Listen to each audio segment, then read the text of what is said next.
Hello everyone, welcome to Java course on code mode. आज की इस क्लास में हम मैप्स के बारे में पढ़ने वाले हैं। इस क्लास में हम देखेंगे हमारे मैप होते क्या हैं, हम अपने मैप को किस तरह से बना सकते हैं और उसके अंदर जो वैल्यूज़ हैं उसको किस तरह से एक्सेस कर सकते हैं। तो सबसे पहले स्टार्ट करते हैं हमारा मैप होता क्या है। तो हमारे पास यहाँ पे एक एग्जाम्पल है, उस एग्जाम्पल को देखते हैं। बट उससे पहले अपना एरे को देखते हैं वो किस तरह से काम करता था और फिर मैं उसको रिलेट करूँगा अपने मैप से। मान लेते हैं मेरे पास एक एरे है जिसका नाम है फैमिली और उसके अंदर मेरे पास यहाँ पे 4 एलिमेंट हैं।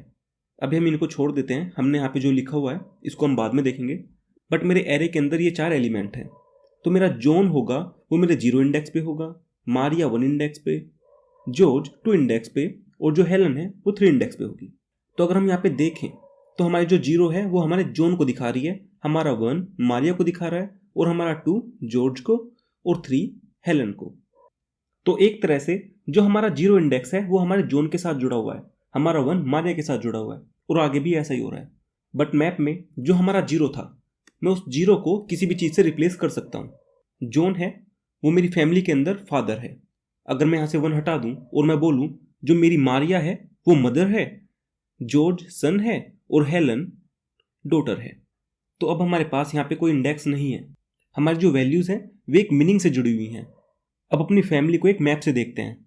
मेरी फैमिली के अंदर जो जॉन है वो फादर है, तो मैंने जॉन को फादर से जोड़ दिया।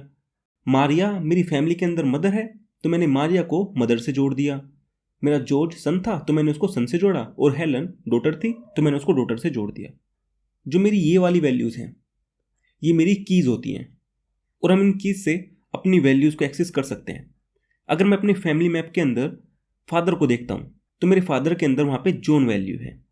अगर मैं अपनी फैमिली मैप में सन को देखता हूँ तो सन के अंदर मेरे पास जॉर्ज वैल्यू है। तो इस तरह से मेरी जो वैल्यूज़ हैं वे आपस में जुड़ी हुई हैं। अब इसका एक और एग्जांपल लेता हूँ। मान लेते हैं हमारी क्लास का मैप है, तो उसके अंदर हम अपने रोल नंबर्स को किसी नाम से जोड़ सकते हैं। जैसे अगर किसी का रोल नंबर 2 है तो मैं उसको एक नाम से जोड़ दूंगा, जैसे उसका नाम है एस। किसी दूसरे बंदे का रोल नंबर 4 है और उसका नाम ए है तो मैं अपने 4 रोल नंबर को ए से जोड़ दूंगा। तो इस तरह से हमारे पास यहाँ पे बहुत सारे एग्जाम्पल हो सकते हैं। तो वापस अपने इसी एग्जाम्पल पे आते हैं। मेरे मैप के अंदर जो मेरी वैल्यूज़ होती हैं वो किसी कीज से जुड़ी होती हैं। हर वैल्यू के पास एक यूनिक की होती है। यूनिक की से मतलब ये है मेरे पूरे मैप में फादर नाम से केवल एक ही की होगी। जॉन मेरा मैप में 2 बार हो सकता है, बट अगर मैं की बात करूँ तो मेरे पूरे मैप के अंदर की केवल एक बार ही होगी। अगर मैंने यहाँ पे की फादर यूज़ कर लिया तो मैं बाद में फादर की को यूज़ नहीं कर पाऊंगा। तो जितनी भी मेरे पास कीज़ होती हैं वे मेरी यूनिक होती हैं क्योंकि हमें उससे वैल्यूज़ को एक्सेस करना होता है। अगर मैं मदर की जगह पे फादर लिख देता और मेरे को फादर को एक्सेस करना है तो मेरे पास 2 फादर हो जाएंगे, तो मैं उनको एक्सेस नहीं कर पाऊंगा। तो इसलिए जो हमारी कीज़ होती हैं वे हमेशा यूनिक होती हैं। अब जो हमारा मैप है हम उसका यूज़ कब कब कर सकते हैं। एक तो हमने यहाँ पे एग्जाम्पल देख लिया। अगर मेरे को अपने फैमिली का इस तरह से कुछ बनाना है तो मैं वहाँ पे यूज़ कर सकता हूँ। या फिर अगर मेरे पास कोई नाम है और मेरे को उसे किसी वैल्यू से मैप करना है तो मैं उस वैल्यू से मैप कर सकता हूँ। मान लेते हैं मैं अपनी दुकान का डेटा स्टोर करा रहा हूँ और दुकान के डेटा में जैसे मैंने वहाँ पे एक अकाउंट बनाया हुआ है तो मैं उस दुकान से उधार सामान लेता हूँ। तो जैसे मेरा नाम सूर्या है तो मैं सूर्या से अपना जो उधार है, जितने मेरे को पैसे पे करने हैं मैं उसको जोड़ सकता हूँ। जैसे मेरे को 100 रुपीज़ पे करने हैं तो मैं 100 रुपीज़ को अपने सूर्य नाम से जोड़ सकता हूँ। अगर कोई दूसरा बंदा भी उधार लेता है मैं उसके नाम से उससे मेरे को जितने पैसे लेने हैं मैं वो लिख सकता हूँ। तो इस तरह से मैं इस डेटा स्ट्रक्चर का यूज़ कर सकता हूँ और ये हमारे डेटा स्ट्रक्चर सबसे इंपॉर्टेंट डेटा स्ट्रक्चर है। इसका हम यूज़ बहुत बार करते हैं। हमारे पास बहुत सारी प्रॉब्लम्स होती हैं जिनको सोल्व करने के लिए हम अपने मैप का यूज़ करते हैं। तो हमें इसको अच्छी तरीके से पढ़ना है। तो अब देखते हैं हमारा मैप किस तरह से बनता है। तो अगर मेरे को अपना एक मैप बनाना है तो मैंने उसका सिंटैक्स लिखा हुआ है। तो सबसे पहले मेरे को अपना मैप लिखना है। मेरे मैप के अंदर मेरा M कैपिटल लेटर में होगा। उसके बाद मेरे को की टाइप देना है और वैल्यू टाइप देना है। अगर मैं यहाँ पे देखूँ तो मेरा जो की था वो एक स्ट्रिंग थी और जो मेरी वैल्यू थी वो भी एक स्ट्रिंग थी। तो मैं यहाँ पे दोनों पे की टाइप और वैल्यू टाइप दोनों की दोनों स्ट्रिंग हो जाएंगी, तो मैं यहाँ पे स्ट्रिंग लिख दूंगा और मेरी जो वैल्यूज़ हैं ये हमेशा इन साइन के बीच में आएंगी। उसके बाद मेरा जो मैप है मैं उसका नाम दूंगा, जो भी मेरे को नाम रखना है। जैसे मैंने यहाँ पे फैमिली दिया था तो मैं यहाँ पे फैमिली दे दूंगा। उसके बाद मेरे को न्यू कीवर्ड यूज़ करना है। उसके बाद मेरे को लिखना है हैश मैप। फिर अपने वापस से ये ऑपरेटर लगाने हैं जो मैंने मैप के बाद लगाए थे, जिनके बीच में मैंने अपने डेटा टाइप की वैल्यू दी थी। उसके बाद मेरे को कोस्ट लगा के मैप ऑफ लिखना है। मैप ऑफ लिखने के बाद मेरे को वापस से कोस्ट लगाना है, मेरे को अपनी की देनी है, फिर उसके बाद वापस से उसकी वैल्यू देनी है, फिर वापस से मेरे को अगली की देनी है और उसकी वैल्यू देनी है। जैसे अगर मैं इसी का एग्जांपल लूँ तो मेरी यहाँ पे सबसे पहले की थी फादर, तो मैं की 0 की जगह पे फादर देता। फिर उसके बाद मेरे को अपनी की वैल्यू देनी है, तो की वैल्यू थी मेरी जॉन, तो मैं वैल्यू 0 की जगह पे जॉन देता। फिर उसके बाद मैं अपनी अगली की देता, मेरी अगली की थी मदर, तो मैं की 1 की जगह पे मदर लिखता। फिर मेरे को उसकी वैल्यू देनी है, तो उसकी वैल्यू है मारिया, तो मैं यहाँ पे वैल्यू 1 की जगह पे मारिया देता। और इनके बीच में मेरे को अपना कोमा लगाना है, और इसी तरह मेरे को जितनी भी वैल्यूज़ देनी है अपने मैप के अंदर मैं वैल्यूज़ दे सकता हूँ, और लास्ट में मेरे को लगा देना है सेमीकोलन। इस मैप में हमारी जो दोनों की दोनों टाइप्स हैं वे स्ट्रिंग है, तो हमने यहाँ पे स्ट्रिंग लिखा हुआ है। मेरे मैप का नाम है प्यूपिल, उसके बाद मैंने उसको डिक्लेयर किया है। उसके बाद मैंने न्यू कीवर्ड लिखा है, फिर मैंने हैश मैप लिखा है जैसे मैंने आपको सिंटैक्स के अंदर बताया था, फिर मैंने मैप ऑफ का यूज़ किया है। फिर मैंने सबसे पहले फर्स्ट नेम दिया है, तो जो भी वैल्यू मेरी सबसे पहले जाएगी वो मेरी पहली की होगी, उसके बाद उस की वैल्यू जाएगी। अगर हम यहाँ से देखें तो मेरी यहाँ पे जो फर्स्ट नेम है वो मेरी की है, और उसके बाद जो जोन है वो उसकी वैल्यू है। उसके बाद मैंने दी है लास्ट नेम, तो लास्ट नेम मेरी की है और मेरा मार्क्स मेरा वैल्यू है। फिर मेरी की आई है एज, मैंने एज की दी है, और एज के बाद मेरी वैल्यू आई है तो मैंने वैल्यू 12 दे दी। फिर रोल नंबर हो गया, मैंने रोल नंबर लिखा और उसके बाद 28 दे दिया। तो इस तरह से मैंने यहाँ पे एक मैप बनाया है जिसके अंदर मेरे पास एक बंदे की इन्फॉर्मेशन है, उसका नाम क्या है, उसका फर्स्ट नाम क्या है, उसका लास्ट नाम क्या है, उसकी एज कितनी है, उसका रोल नंबर कितना है। तो अगर मेरे को इस तरह का कुछ डेटा बनाना है तो मैं अपने मैप्स का यूज़ कर सकता हूँ। आई थिंक आपको समझ आया होगा हम अपने मैप का यूज़ किस तरह से कर रहे हैं। अब देखते हैं अगर हमें अपना एक खाली मैप बनाना है तो वो किस तरह से बना सकते हैं।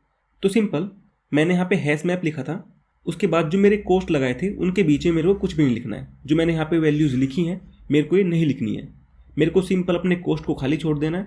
तो उसका सिंटेक्स मैंने यहाँ पे लिखा हुआ है, जिसके अंदर मैंने सिंपल अपने कोस्ट को इस तरह एम्प्टी छोड़ दिया है।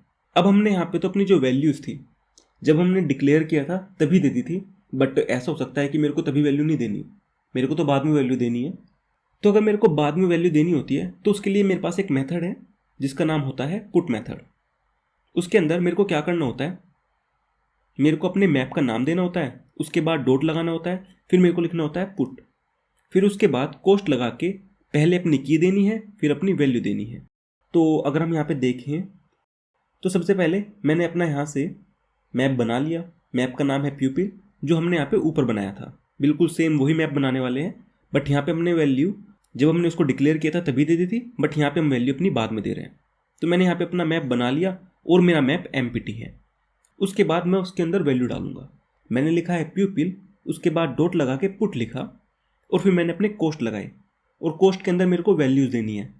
तो सबसे पहली जो मेरी वैल्यू आएगी वो मेरी की वैल्यू होगी, तो मैंने लिखा है फर्स्ट नेम, उसके बाद कोमा लगा के उस की वैल्यू दी है। मेरा जो फर्स्ट नेम था, अगर मैं उस की वैल्यू आपको बताऊं तो यहाँ से उसकी जोन थी, तो मैंने फर्स्ट नेम लिखा, कोमा लगा के फिर जोन लिखा। अब मेरे को यहाँ पे की वैल्यूज़ और भी डालनी है, तो मैं फिर वापस से सेम प्रोसेस कर रहा हूँ। मैंने पुट लिखा, मैंने डॉट पुट लिखा, उसके बाद मैंने अपनी लास्ट नेम लिखा जो मेरी एक की है, उसके बाद उस की वैल्यू आई, फिर मैंने एज लिखी और अपने एज की वैल्यू दी। फिर मेरी जो अगली की है वो है रोल नंबर, मैंने रोल नंबर लिखा और उस की वैल्यू दी, तो उस की वैल्यू है 28। तो इस तरह से मैंने यहाँ पे अपना पूरा का पूरा मैप बना लिया, और हमारे पास मैप बनाने के दो मेथड हो गए, एक तो ये वाला मेथड और एक हमारा ये वाला मेथड। तो इस तरह से हम अपना मैप बना सकते हैं। आई थिंक आपको समझ आ रहा होगा। अब आती है सबसे इंपॉर्टेंट बात, अगर मेरे को अपने मैप को डिक्लेयर करना होता है तो उसके अंदर जो मैंने यहाँ पे डेटा टाइप दिए हैं वे मेरे प्रिमिटिव डेटा टाइप नहीं हो सकते। तो जो डेटा टाइप मैंने यहाँ पे दिए हैं, जैसे मैंने यहाँ पे स्ट्रिंग दिया है, तो ये डेटा टाइप हमेशा ऑब्जेक्ट होने चाहिए, ये कोई भी मेरा प्रिमिटिव डेटा टाइप नहीं हो सकता। मैं इसकी जगह पे इंट नहीं लिख सकता। अगर मैं इंट लिखना चाहता हूँ मेरे को इंटीजर लिखना पड़ेगा, क्योंकि इंटीजर मेरे जावा के अंदर ऑब्जेक्ट होता है। हमारे ऑब्जेक्ट क्या होते हैं और ये किस तरह से काम करते हैं ये हम जब आगे पढ़ेंगे तब देखेंगे, बट अभी के लिए अगर मेरे को इनके अंदर कोई भी डेटा टाइप देना है वो एक ऑब्जेक्ट टाइप का होना चाहिए। मान लेते मेरे को जो वैल्यू डालनी थी वो इंटीजर थी एक, तो मैं यहाँ पे इंटीजर लिखूंगा। अगर मेरे को डबल डालना है तो मैं यहाँ पे डबल लिखूंगा, और डबल और इंटीजर में मेरा जो आई और डी होगा दोनों के दोनों कैपिटल होंगे। आई थिंक आपको समझ आया होगा हमारा मैप क्या होता है, हमें उसको यूज़ क्यों करना पड़ता है और उसको हम किस तरह से डिक्लेयर करते हैं।